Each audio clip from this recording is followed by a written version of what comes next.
వినోద్ అరే కుమార్ ఎట్లా గారు, పోతారంటే అంటే రాజంతా రవీంద్రనాథ్ భారతదేశంలో ఎలాంటి చట్టాలు ఉన్నాయి అంటే వీళ్ళకి మతం వ్యక్తిగతం అయినప్పటికీ స్టేట్ కెనాట్ హ్యావ్ లేదు, ఇన్స్టిట్యూషన్ కెనాట్ హ్యావ్ రిలీజియన్, అంతవరకు పరిమితమే. కానీ ఇంటికి వెళ్ళడంలో తప్పేంటి అనేది బీజేపీ వాళ్ళ ప్రధానమైన ఆర్గ్యుమెంట్.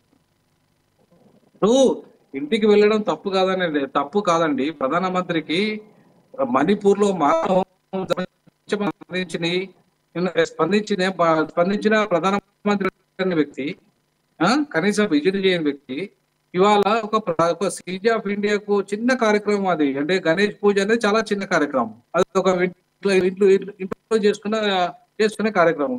ఆ కార్యక్రమానికి వెళ్ళే తీరిక ఉన్నది అంటే అర్థం ఏంది అంటే వారి వారి అంటే ఈయన ప్రైవేటు వ్యక్తులు, కీలకమైన వ్యక్తులు అయితే పోతాడు. ఆయన అదానింటికి పోతాడు, అంబానింటికి పోతాడు.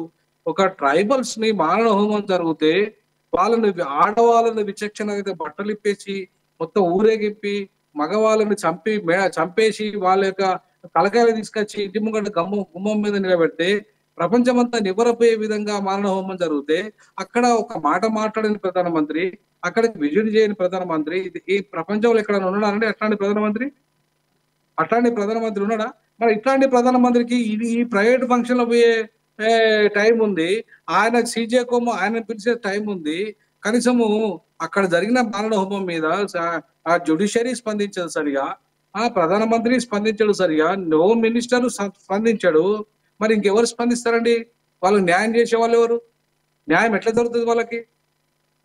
సో కాబట్టి ఇవాళ వారు ఈ పిలవడము ఇది పోవడం అనే దాన్ని వాళ్ళ ఇష్టం, వాళ్ళిద్దరి ఛాయిస్, వాళ్ళ ఇష్టం పోవచ్చు కాక వ్యక్తిగతం కావచ్చు, కానీ వాళ్ళిద్దరూ సామాన్య వ్యక్తులు కాదు.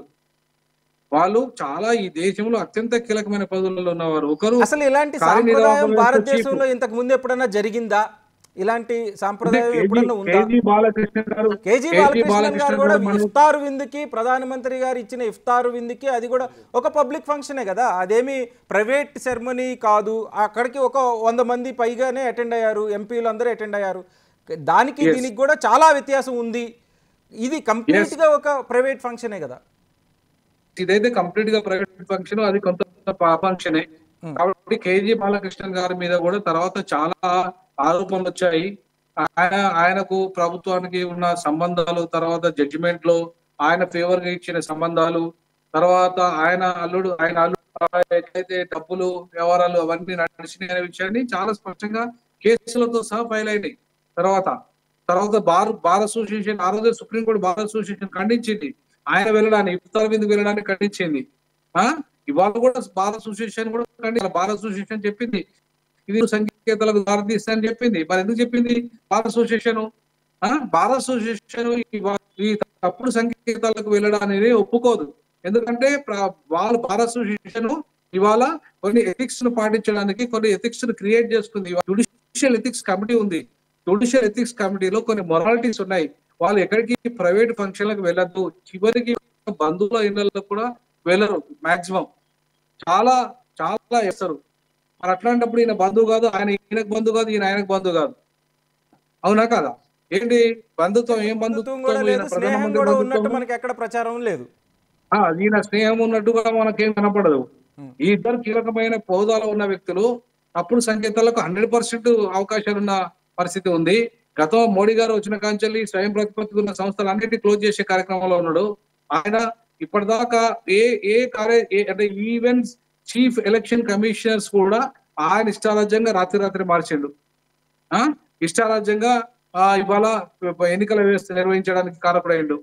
అట్లాంటి వ్యక్తి ఇవాళ న్యాయ వ్యవస్థ కూడా ఆకాస్త నమ్మకం, చివరి నమ్మకం న్యాయ వ్యవస్థ మీద దేశంలో ఉందంటే ఇవాళ అది కూడా చెడిపోతే, పూర్తి స్థాయిలో పోతే మరి ఎవరు రాలి దేశాన్ని, ప్రజలని?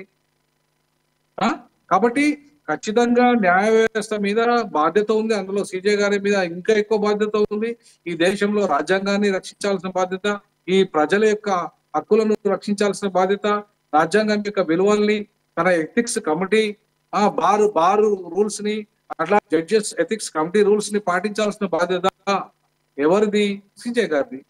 మరి వాటిని అతిక్రమిస్తా అంటే దాన్ని సీజే గారికే వదిలేయాలి. దాన్ని మనం సీజే గారి ఆత్మ పరిశీలనకే వదిలేయాలి. ఎందుకంటే వారు అత్యున్నతమైన పదవుల్లో ఉన్న విలువలు కలిగిన వ్యక్తి ఉన్నత విలువలు వద్దు, నాకు అవసరం లేదు, నాకు వచ్చే ఎన్నికల్లో లేకపోతే వచ్చే మానవ హక్కుల కమిషన్ చైర్మన్ పోస్ట్ ఇస్తే చాలు, లేకపోతే రాజ్యసభ మెంబర్ రిటైర్ అయిన తర్వాత రాజ్యసభ మెంబర్ ఇస్తే చాలు అనే మరి ఏదైనా జరిగి ఉంటే ఏదైనా చర్చ జరిగి ఉంటే లేదా ఏదైనా అవకాశాలు జరిగి ఉండే అవకాశాలు ఉంటే అంటారు ఉండడానికి స్కోప్ ఉంది అనేది కదా ఇవాళ ఆరోపణలు జరిగేది. ఇవాళ చాలా మంది ఇవాళ చెప్పే విషయాలు కూడా మాట్లాడే విషయాలు కూడా డౌట్స్ అందుకే వస్తున్నాయి కదా. ఎందుకంటే కేసెస్ పెండింగ్ లో కూడా ఉన్నాయి కదా. వినోద్ కుమార్ గారు, బార్ అసోసియేషన్ ప్రధానంగా 4 అంశాలని ఇవాళ చర్చలోకి పెట్టింది. ఒకటి, president, CJI, prime minister should not publicize the private functions అని బార్ అసోసియేషన్ చాలా క్లియర్గా చెప్పింది. రెండో విషయం, prime minister should not have visited the CJI. ఆయన అనుచరులో లేకపోతే ఆయన సలహాదారులైనా ఆయనకి సలహా ఇచ్చి ఉండాల్సింది, ఇది అటెండ్ కాకుండా ఉండేలా అనేది ఒకటి చెప్పింది. మూడోది, contest of belief is a private matter. ఖచ్చితంగా మతం వ్యక్తిగతమైంది, ఇది పబ్లిక్గా ఫంక్షన్ చేయడానికి సిజేఐకి అధికారం లేదు అని స్పష్టంగా చెప్పింది.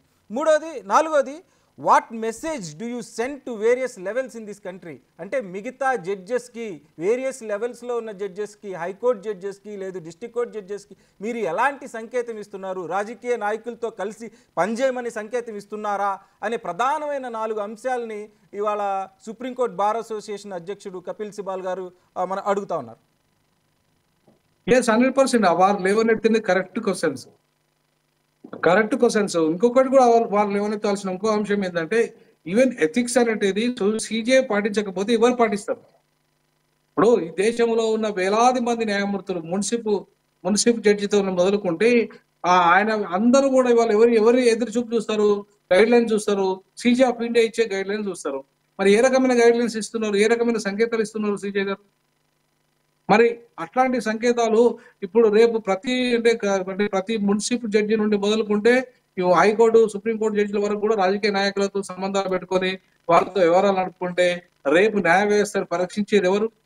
ఈ దేశంలో మొదటి కల్ప్రిట్ ఎవరు ఉంటారంటే, చాలా సమస్యల్లో స్టేట్ కల్ప్రిట్ గా ఉంటది. అంటే ఒక ప్రజల యొక్క హక్కులకు భంగం కలిగిస్తున్నది ఒక స్టేట్ అంటే ఇది ఒక దేశం కావచ్చు, ఒక రాష్ట్రం కావచ్చు. అంటే ఎక్కువ కేసులు ఈ రాష్ట్రానికి, దేశానికి సంబంధించిన అంశాలే సుప్రీంకోర్టులో హైకోర్టులో పెండింగ్ లో ఉంటాయి, జిల్లా కోర్టులలో పెండింగ్ ఉంటాయి, మున్సిపల్ కోర్టులలో పెండింగ్ లో ఉంటాయి. ప్రభుత్వాలకు సంబంధించిన అంశాలు ఎక్కువ కీలకంగా ఉంటాయి. మరి వీళ్ళ మధ్యలో ఆ అంశాలు చర్చకు వచ్చే అవకాశం కూడా ఉంటుంది కదా.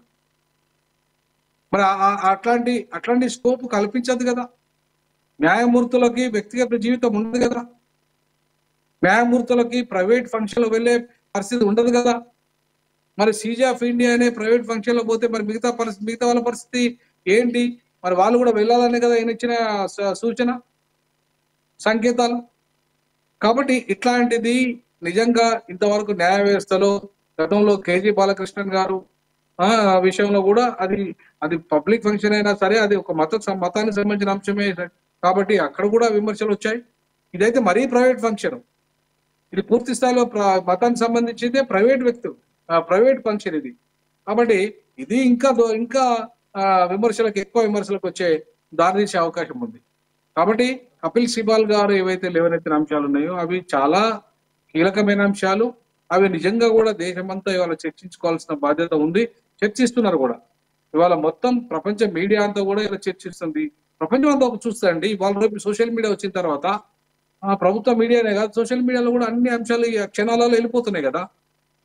మరి ప్రపంచం అంతా ఇలా ఏం సంకేతం ఇస్తే న్యాయ వ్యవస్థకి? భారతదేశంలో మొదటి నుండి స్వయం ప్రతిపత్తి కాపాడుతున్న వ్యవస్థగా న్యాయ వ్యవస్థ ఉంది. అత్యున్నతమైన విలువలు కలిగిన గౌరవ వ్యవస్థగా న్యాయ వ్యవస్థ ఉంది. మరి ఇవాళ అట్లాంటి విలువలు కలిగిన న్యాయ వ్యవస్థకి ఇవాళ కలంకం వచ్చే ప్రధాన న్యాయమూర్తి వివరిస్తే మిగతా న్యాయమూర్తుల పరిస్థితి ఏంటి? సో అట్లాంటి దాన్ని వదిలేసి బార్ కౌన్సిల్ అంటున్నది, అట్లాంటిది బార్ అసోసియేషన్ అంటున్నది, అట్లాంటి దాన్ని వద్దని చెప్పేసి మిగతా రిటైర్డ్ జడ్జిలు అంటున్నారు, నాలాంటి న్యాయ ప్రొఫెసర్లు అంటున్నారు.